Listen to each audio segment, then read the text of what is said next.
ಕಿರುತೆರೆ ನಟಿಯಿಂದ ಲಕ್ಷಾಂತರ ರೂಪಾಯಿ ವಂಚನೆ ಆಗಿರತಕ್ಕಂಥ ಆರೋಪ ಇದು. ವಂಚನೆ ಕೇಸಲ್ಲಿ ವಿಸ್ಮಯ ಗೌಡ ವಿರುದ್ಧವಾಗಿ ಎಫ್ಐಆರ್ ದಾಖಲಾಗಿದೆ. 6.5 ಲಕ್ಷ ಸಾಲವನ್ನು ಪಡೆದುಕೊಂಡು ವಾಪಸ್ ಕೊಡದೆ ವಂಚನೆ ಮಾಡಿದ್ದಾರೆ ಅಂತ ಆರೋಪಿಸಿ ದೂರು ಕೊಡಲಾಗಿದೆ. ಅಲ್ಲಿ ಹಿಮಾನ್ವಿ ಎಂಬುವರಿಂದ ನ್ಯಾಯಾಲಯದಲ್ಲಿ ಪ್ರೈವೇಟ್ ಕಂಪ್ಲೇಂಟ್, ಖಾಸಗಿ ದೂರು ಅಂತ ಇದ್ದೀನಿ. ಸ್ಟೇಷನ್ಗೆ ಬಂದು ಕಂಪ್ಲೇಂಟ್ ಕೊಡೋದು ಒಂದು ವಿಚಾರ. ನ್ಯಾಯಾಲಯಗಳಲ್ಲೇ ಹೋಗಿ ಅಲ್ಲೊಂದು ಖಾಸಗಿ ದೂರನ್ನು ಕೂಡ ಸಲ್ಲಿಸಬಹುದು. ನ್ಯಾಯಾಲಯದ ನಿರ್ದೇಶನದ ಪ್ರಕಾರವಾಗಿ ಎಫ್ಐಆರ್ ದಾಖಲಾಗಿದೆ. ಇಲ್ಲಿ ಎಫ್ಐಆರ್ ದಾಖಲಿಸಿರೋದು ಬಸವೇಶ್ವರ ನಗರ ಠಾಣೆ ಪೊಲೀಸರು. ಕೆಲವೊಮ್ಮೆ ಏನಾಗುತ್ತೆ, ಸ್ಟೇಷನ್ಗೆ ಹೋದ ಕೆಲವರು ಕಂಪ್ಲೇಂಟ್ ತೊಗೊಳ್ಳಲ್ಲ.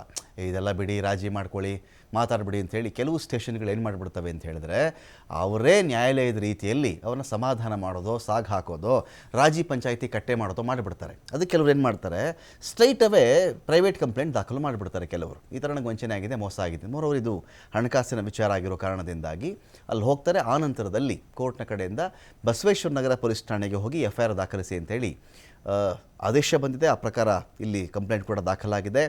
ಹಿಂದೆ ಹಿಮಾನ್ವಿ ವಿರುದ್ಧವಾಗಿ ದೂರು ಕೊಟ್ಟಿದ್ದು ವಿಸ್ಮಯ ಗೌಡ. ಚರ್ಮ ಸಮಸ್ಯೆ ಹಿನ್ನೆಲೆಯಲ್ಲಿ ಹಿಮಾನ್ವಿ ಕ್ಲಿನಿಕ್ಗೆ ಹೋಗಿದ್ದು ವಿಸ್ಮಯ. ಹಿಮಾನ್ವಿಗೆ ಸರಿಯಾಗಿ ಇಂಜೆಕ್ಷನ್ ಕೊಡೋಕ್ಕೆ ಬರಲ್ಲ.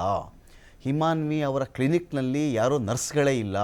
ಇವರು ಕೊಟ್ಟಿರ್ತಕ್ಕಂಥ ಚಿಕಿತ್ಸೆಯಿಂದ ಅಲರ್ಜಿ ಆಗಿಬಿಡುತ್ತೆ ಅಂಥೇಳಿ ದೂರು ಕೂಡ ಕೊಟ್ಟಿದ್ದರು. ವಿಸ್ಮಯ ಗೌಡ ದೂರನ್ನು ಆಧರಿಸಿ ತನಿಖೆಗೆ ಆರೋಗ್ಯ ಇಲಾಖೆ ಆದೇಶವನ್ನು ಮಾಡಿತ್ತು. ಈ ಬಗ್ಗೆ ವರದಿ ಕೊಡಬೇಕು ಅಂಥೇಳಿ DC ಕಚೇರಿಯಿಂದ ಆದೇಶ ಆಗಿರುತ್ತೆ. ಈಗ ಮತ್ತೆ ತನ್ನ ಇನ್ಸ್ಟಾದಲ್ಲಿ ಸ್ಟೋರಿಯನ್ನು ಹಾಕ್ಕೊಂಡಿರೋದು ವಿಸ್ಮಯ ಗೌಡ. ನಾನು ಈ ಕೇಸನ್ನು ಕೊನೆಗೂ ಗೆದ್ದುಬಿಟ್ಟಿದ್ದೀನಿ ಅಂಥೇಳಿ ಪೋಸ್ಟನ್ನು ಹಾಕ್ಕೊಂಡಿದ್ದಾರೆ.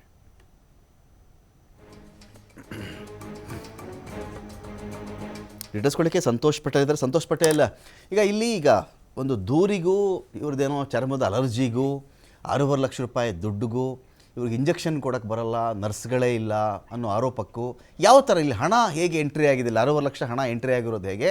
ಏನಾದರೂ ಟ್ರೀಟ್ಮೆಂಟ್ಗೆ ಅಂತೇನಾದರೂ 6.5 ಲಕ್ಷ ಹಣ ತೊಗೊಂಡಿದ್ರೆ ಆ ವಿಚಾರಕ್ಕೆ ಇರ್ತಕ್ಕಂಥ ದೂರ ಇದು ಯಾವ ಥರ ಅಂತ? ರಮಕಾಂತ್, ಇಲ್ಲಿ ಒಟ್ಟು 2 ಪ್ರಕರಣಗಳಿರುವಂತದ್ದು. ಅಂದ್ರೆ ಈಗ ಪ್ರಕರಣ ಸದ್ಯ ರೀಸೆಂಟ್ ಆಗಿ ದಾಖಲಾಗಿರುವಂತದ್ದು. ಹಿಮಾನ್ವಿ ಏನು ದೂರನ್ನ ಕೊಟ್ಟಿದ್ದಾರೆ, ಅದು ಕೋರ್ಟ್ ಮುಖಾಂತರ, ಕೋರ್ಟ್ ಸೂಚನೆ ಮೇರೆಗೆ ಬಸವೇಶ್ವರ ನಗರ ಪೊಲೀಸ್ ಠಾಣೆಯಲ್ಲಿ ಪ್ರಕರಣ ದಾಖಲಾಗಿರುವಂತದ್ದು.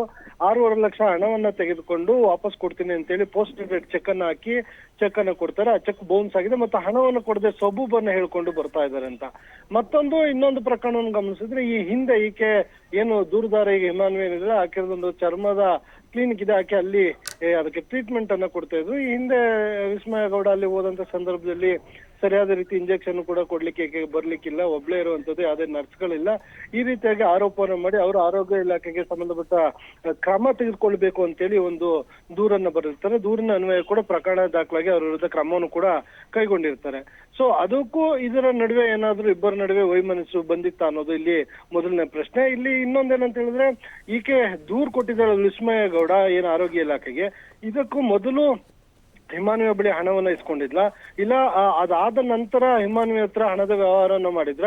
ಸೊ ಇವರಿಬ್ಬರ ನಡುವೆ ಈ ವೈಮನಸ್ಸಿನಾಗಿ ಒಬ್ಬರ ಮೇಲೆ ಒಬ್ರು ದೂರುಗಳನ್ನ ಕೊಟ್ಕೊಂಡಿದ್ದಾರೆ ಅನ್ನೋದು ಪೊಲೀಸರ ತನಿಖಾ ನಂತರ ಗೊತ್ತಾಗ್ಬೇಕಾಗಿತ್ತು. ಆದ್ರೆ ಸದ್ಯಕ್ಕೆ ಈಕೆ ಸುಮಾರು 6.5 ಲಕ್ಷ ಹಣವನ್ನ ಕೊಟ್ಟಿದ್ದೀನಿ ಮತ್ತೆ ಅದಕ್ಕೆ ಚೆಕ್ ಕೂಡ ಬೌನ್ಸ್ ಆಗಿದೆ, ಹಾಕಿರುವಂತ ಸಹಿ ಕೂಡ ಸರಿಯಾಗಿ ಹಾಕಿಲ್ಲ ಅಂತೇಳಿ ಬ್ಯಾಂಕ್ ರಿಜೆಕ್ಟ್ ಮಾಡಿರುವಂತದ್ದು. ಹೀಗಾಗಿ ಈಕೆ ನಮ್ಗೆ ವಂಚನೆ ಮಾಡೋ ಉದ್ದೇಶದಿಂದಲೇ ಈ ರೀತಿಯಾಗಿ ಮೋಸವನ್ನ ಮಾಡಿದ್ದಾರೆ ಅಂತೇಳಿ ದೂರಿನಲ್ಲಿ ಉಲ್ಲೇಖ ಮಾಡಿ ಕೊಟ್ಟಿರುವಂತದ್ದು. ಈ ಸಂಬಂಧ ಪ್ರಕರಣ ದಾಖಲು ಮಾಡಿ ಪೊಲೀಸರು ತನಿಖೆಗೆ ಮುಂದಾಗಿರುವಂತದ್ದು. Ramakanth, thank you Santosh.